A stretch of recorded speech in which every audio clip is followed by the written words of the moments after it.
ব্যাপক উৎসাহ ও শান্তিপূর্ণ পরিবেশে দ্বিতীয় ধাপের উপজেলা নির্বাচনে জয়পুরহাট সদর ও পাঁচবিবি উপজেলায় ভোটগ্রহণ চলছে। এই দুটি উপজেলায় সকাল ৮টা থেকে শুরু হয় ভোটগ্রহণ, চলবে বিকেল ৪টা পর্যন্ত। বেলা বাড়ার সাথে সাথে ভোটারদের উপস্থিতি বাড়ছে। ভোট কেন্দ্রগুলোতে নারী ভোটারের সংখ্যা সবচেয়ে বেশি।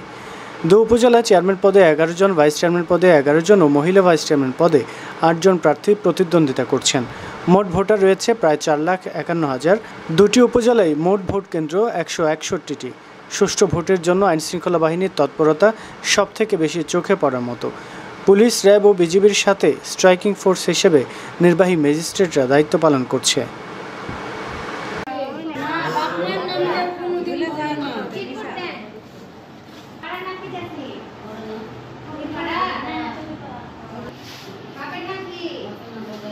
ফেলান আবার এখানে দেন তিনটাতে